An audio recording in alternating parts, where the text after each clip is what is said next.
naman, yan ang bentahe ng mga negosyong aking nahanap para ngayong Sabado. Ang pambansang Ginoo pumasok na rin sa negosyo. Hi mga kapuso! Ano ba ang bagong business ni David Licauco? Affordable at the same time, masarap yung chicken. Tsaka yung gap sale. Manya! Food business yung, for me, one of the hardest business. Pero pag nakita mo pa lang na nasarapan yung mga tao, nakaka-fulfill siya. Murang bilihin. Meron pa ba? Sa isang bodega sa Muntinio yan makikita. Mas nakakaminos po kami ng minsan 5 pesos. Mababa lang yung ipinapatong natin tubo sa bawat paninda. Yung tumubo lang ako ng maliit, okay na sa akin yun. Basta alam ko na yung paninda ko kayang bilhin ng kahit sino. Malaki ang kinikita natin sa pagninegosyo. Hindi ako bumababa sa 6 digits sa isang buwan. Ang high-tech mong phone o camera, pwede maging source ng kita. Yan ang usong business ngayon ng mga Gen Z. Saya siya na part. Yung quality rin ng photo. Gusto rin namin din siya matinig. Yung phone rental, okay yung kita. It's a thing talaga yung phone rental pagdating sa concerts. Ang ganda ng pagkakuha. Kaya bila po nag-boom. Tapos parang ang daming comment. Tapos ang dami na po nag-inquire. May isang lugar sa Munti, tila laging may riot dahil hindi nauubusan ng tao. Kapag nakapasok sa lugar, siguradong huli pero hindi kulong. Huling-huli ang abot kaya at bagsak presyong mga bilihin, kaya walang kawala ang diskwento. Yan ang gimmick sa bodega ni Tatay.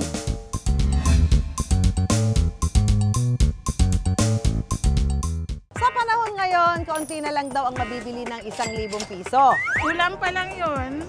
Sa 1,000 mo, 3 kain doon. Tipid yon. Sa 1,000 po, 2 kainan lang sa 4 na tao. Kung marunong ka mag-budget, marami. Pag ang bibili mo, puro masarap, konti lang. Well, I agree. Ang 1,000 pesos noon, kayang pagkasyahin pambili ng simpleng handa para sa isang salo-salo sa bahay. Ngayon kaya, Miss Susan, nabalitaan ko yung 1,000 peso challenge mo. Huwag kang mag-alala. Sigurado ko sa yung kasyang-kasya yan na panghanda.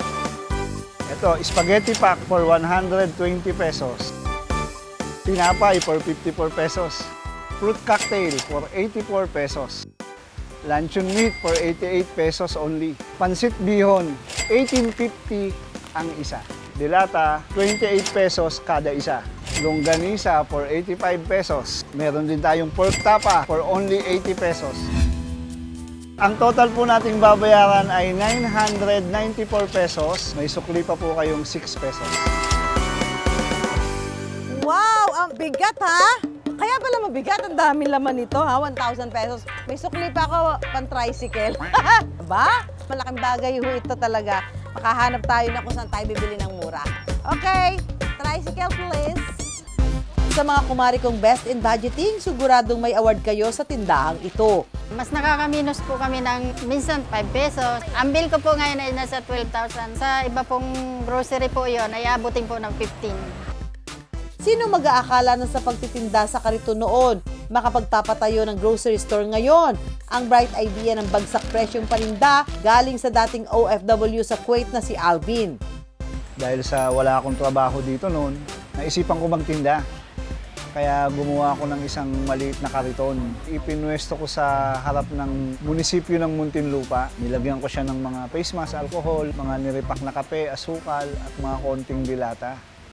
Inspirasyon ni Alvin ang nausong community pantry noon na may layuning tumulong sa mga nangangailangan.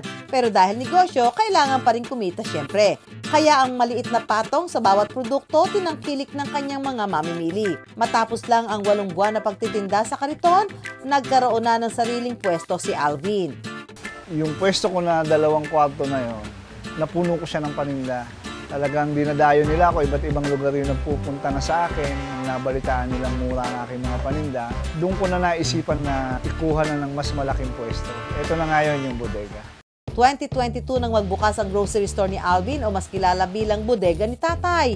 May mga panindang mabibili ng patingi-tingi at bultuhan. May mga kilala at bago sa pandinig na brand ng pagkain, toiletries at kung ano-ano pang pangangailangan. Pero mga kumars, huwag mag-alala, mura ang mga paninda pero malayo pa ang expiration date ng mga ito ha.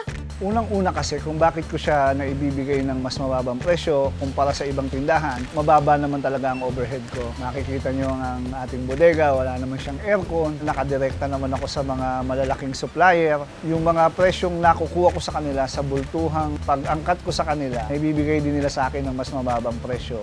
Sa margin na yon, yung tumubo lang ako ng maliit, okay na sa akin yun. Basta alam ko na yung paninda ko kayang bilhin ng kahit sino. May isang lugar sa Munti, tila laging may riot dahil hindi nauubusan ng tao. Kapag nakapasok sa lugar, siguradong huli pero hindi kulong.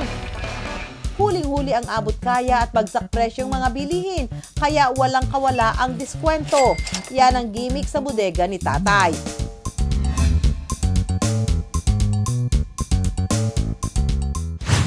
Kung tatanungin nyo kung kumikita pa ba si Alvin, abay oo raw. Mababa lang yung ipinapatong nating tubo sa bawat paninda. Kung gano'n naman siya kabilis na nauubos, halos nakakaparehas ko na rin yung may malalaking tubo sa bawat panindang ipinapatong nila. Kung kita ang pag-uusapan, malaki ang kinikita natin sa pagninegosyo. Hindi ako bumababa sa 6 digits sa isang buwan. Sapat na yon para masustain ko ang bodega at yung mga pangarap kong gustong abutin. Ang mga pangarap ni Alvin, unti-unti nang natutupad. Ibili ko ng sariling truck si bodega. Nakapagdagdag na rin ako ng ibang lugar para sa imbakan ng ating paninda na gagawin nating warehouse. Naipaayos ko din yung maliit na bahay namin na napaganda rin natin. Nabili ko rin yung pinakapapangarap kong sasakyan. Maganda yung naibigay na bunga ng magtitiyaga natin sa bodega. Ang nag-uumapaw na biyaya, bunga rin ng pagiging malaking blessing ni Alvin sa iba. Alam niyo ba na ilan sa staff sa bodega ay mga PWD, senior citizen at out-of-school youth? Gusto ko silang bigyan ng pagkakataon na maramdaman nila kung paano ang buhay ng may trabaho. Hindi lang yan, ang pagtulong sa kapwa, extended pa sa pamamagitan ng kanyang paandar na negosyo package. Kada buwan, pumipili si Alvin ng maswerteng tatanggap ng libreng pangkabuhayan package. Humigit kumulang sa 50 na raw ang nabiyayaan nito. Yung mga nabibigyan naman natin ng negosyo package, yan yung mga kadalasan mga nagme-message sa Facebook page natin. Tatay, meron akong anak na may sakit, meron akong magulang na may sakit, meron po akong binubuhay na anak, wala po akong hanap buhay. Nakilala namin si Robin, isa sa mga kakatok ng tulong kay Alvin. Kasi wala po akong permanenteng trabaho Kasi yung mga anak ko po, hanggang ngayon po may sakit pa. Malaking tulong na po yun para sa amin. Napakahirap sa isang ama yung alam mong may sakit yung anak mo at wala kang pinagkukunan sa pang-araw-araw na gamutan. Kailangan talaga niya ng helping hand na makakatulong sa kanyang pinagdaraanan. Kaya nung nabasa ko yung mensahe niya sa akin, sabi ko bibigyan ko siya ng isang maliit na panimulang tindahan para kahit papano makatulong dun sa dalawang anak niya na may sakit. Sana rin makatulong din at mapalago niya para sa pamilya niya. Agad-agad ipinahanda ni Alvin ang negosyo package worth 15,000 pesos. Itong negosyo package na ito, sana ay makatulong sa iyo at sa iyong pamilya bilang paninimula ng isang maliit na negosyo. Sana ay mapalago mo ito nang makatulong sa iyo kahit paano. Malaking tulong para po sa aming pang-araw-araw. Sana siyang magsawang tumulong sa mga kapwa nating Pilipino na nangangailangan. Hindi lang kapwa-tao, pati mga rescued aspin at puspin, tinutulungan din ni Alvin. May 5 shelter silang pinadadalhan ng dog food kada buwan. Kabilang ang Star in the Sky Shelter na tumanggap ng 20 sako ng dog food para sa kanilang mga alagang aso at pusa. Sobrang pasalamat ko lalo pag naririnig ko sila na nagpapasalamat din sila sa akin. Yun lang sapat na. Sobrang saya. Para makatulong sa iba, kailangan munang tulungan ang sarili. Kaya para sa mga tulad ni Alvin na minsan ding nangarap magnegosyo, may tips ang ating negosyo hero. Hindi naman din talaga biro ang pagtatayo ng isang negosyo. Ang higit mo lang na kailangan ay tapang, tibay ng loob, sipag at tiyaga, at higit sa lahat, yung maging makatotohanan ka sa iyong kapwa. Ang pabarya-baryang kita hindi sukatan ng tagumpay sa negosyo dahil ang dapat binibilang ang daan-daang natutupad na pangarap. Hi guys!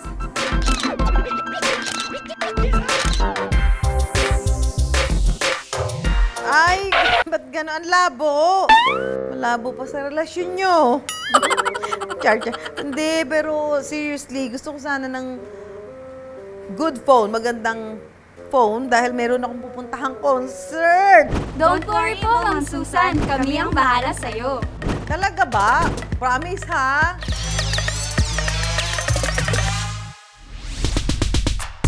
Meet the Makayan sisters, Steph and Sally ng Muntinlupa City.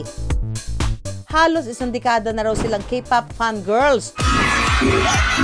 Kaya sa halos lahat ng concert ng K-pop idols nila, always present ang dalawa. That time po, wala pa kaming magandang quality ng phone. So sabi ko kay ate, bili tayo ng phone. Gusto namin parang mas malinaw siya para kahit pa paano may nakasave sa phone namin na mas okay yung kuha.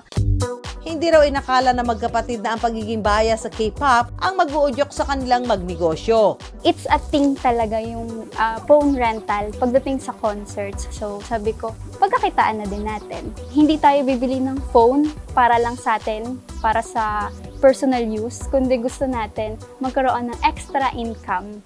Pero aminado silang kabado sa papasuking negosyo. Kasi nga po mahal yung phone and hindi biro yung ilalabas na pera. So sabi ko kay ate, sige magre-research muna ako. Paano ba ginagawa yung phone rental na yan? Katulad ng iba na nagsisimula pa lang, hirap din sila nung una.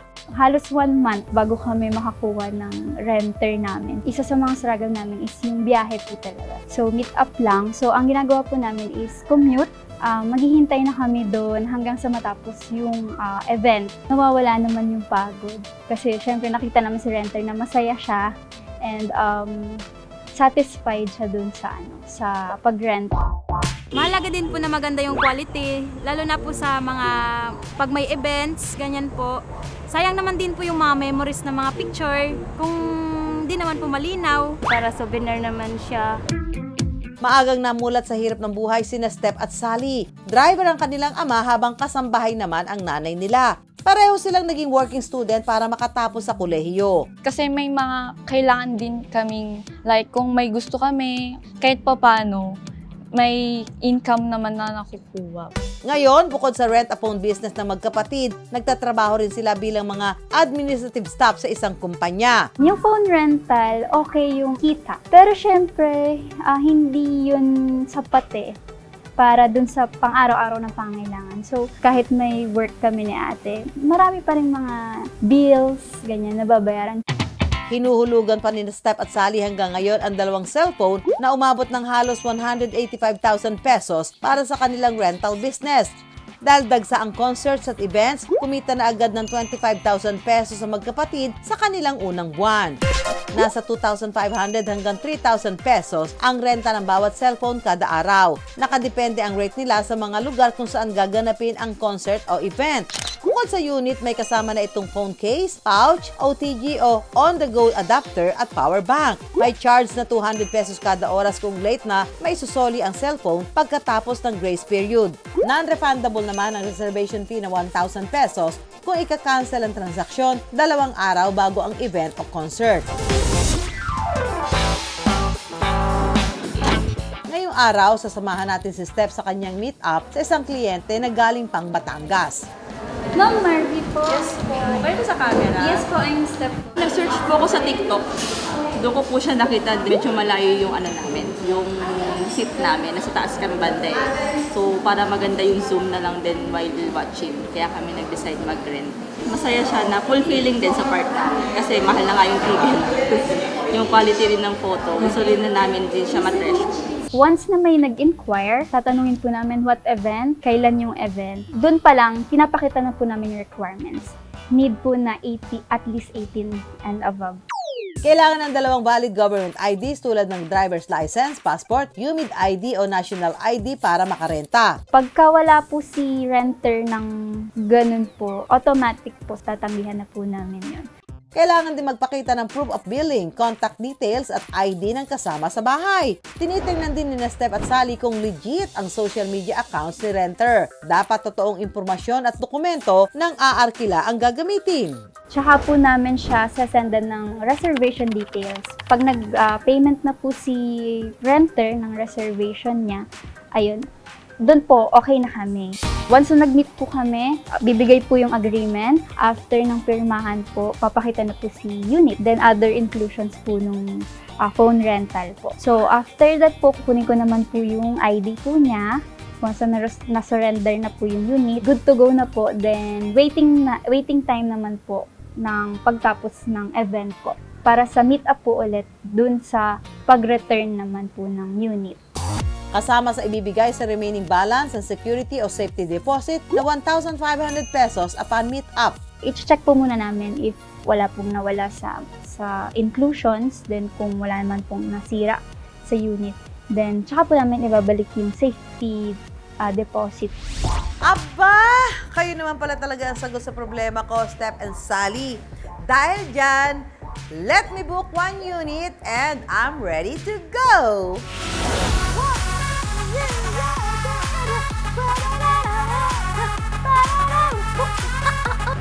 Malaking tulong daw ang social media sa ganitong klase ng negosyo. Nag-i-invest po kami sa boosting. Share sa mga friends, sa family po na may ganito kaming business. Meron doon yung videos sa kanya na ang ganda ng pagkakuha. Kaya bila po nag-boom, tapos parang ang daming comment, tapos ang dami na po nag-inquire. Uma-attend din sa mga mall at public events sina Steph at Sally para may maipost sa Facebook page nila na magsisilbing advertisement.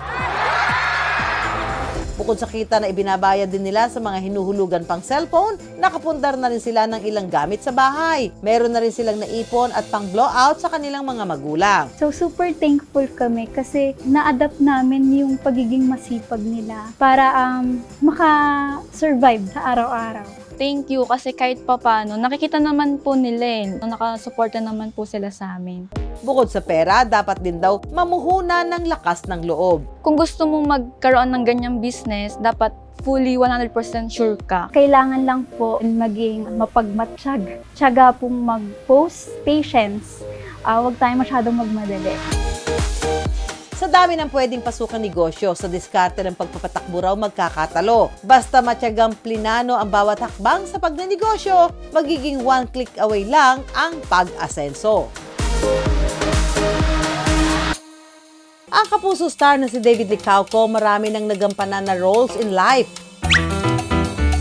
Mula sa kanyang iconic role bilang Fidel sa GMA hit series na Maria Clara at Ibarra, magbabalik primetime siya sa upcoming series na Pulang Araw. At sa darating na July 10, mapapanood siya sa sinihan sa pelikulang That Kind of Love kasama si Barbie Forteza. Pero sa likod ng mga kamera, may mahalagang role din si David. Ang tinaguri ang pambansang Ginoo kasi isa ring successful negosyante. Hi mga kapuso! Dito tayo sa Kuya Korea.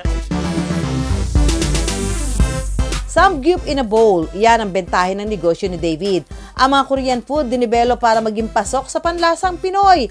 Pero alam niyo bang para masimulan ang kanyang negosyo, kinailangang humiram ni David ng pampuhunan? Habang nagbibigay ng resto tour si David, mas kilalanin pa natin siya ngayong umaga mula sa kung paano siya nagsimula sa kanyang negosyo, pagbibigay ng business tips, at may bonus round pa for personal questions, gaya ng ano ba ang hinahanap ni David sa kanyang dream girl. Pasok kayo. Tara!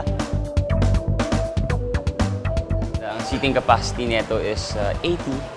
So ginawa natin 80 para mas marami ng makakain dahil yung sa first branch namin medyo kulang.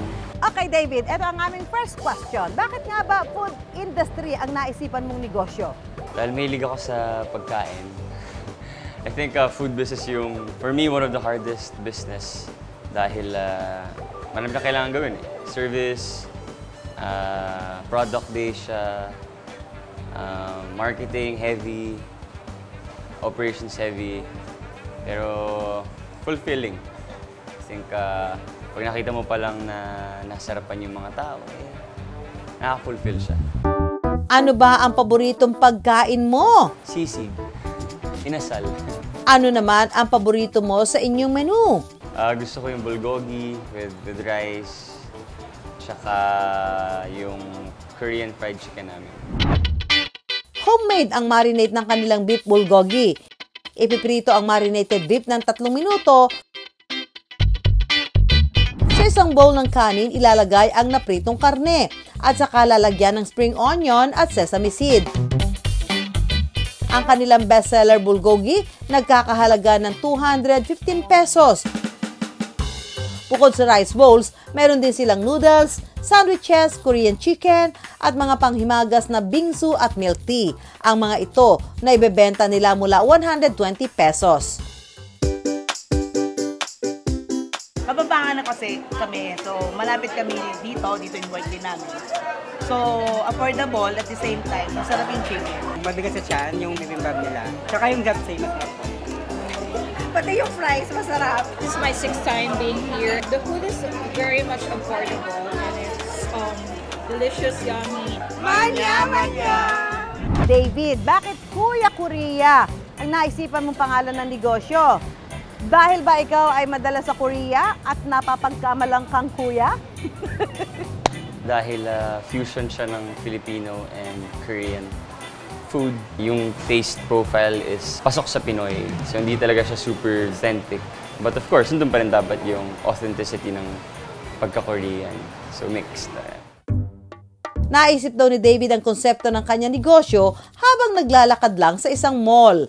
At that time, super into mga meditation. I was in this state na super focused, super creative. And para maging ganun ka, kwento ko na lang din. Kailangan mo mag-workout, mag-meditate, don't use your phones too much kasi nga information overload yung cellphone di ba?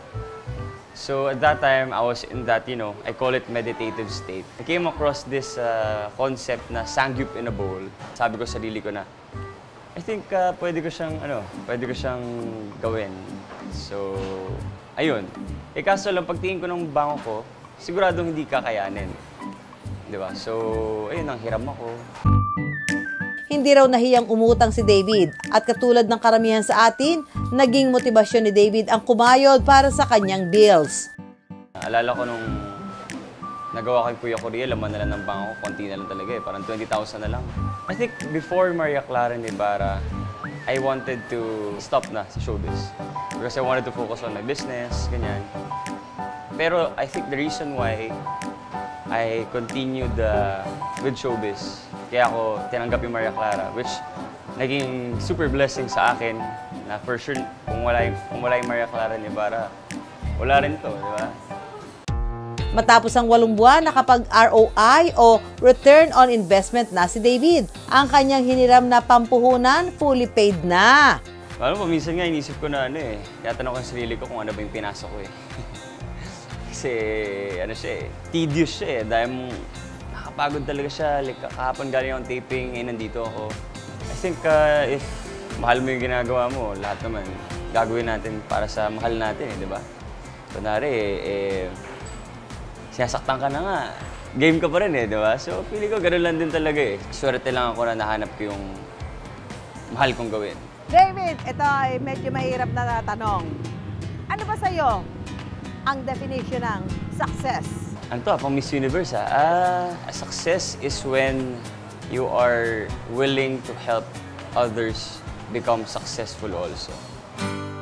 Sa loob ng 2 taon, may 5 branch na ang Kuya Korea.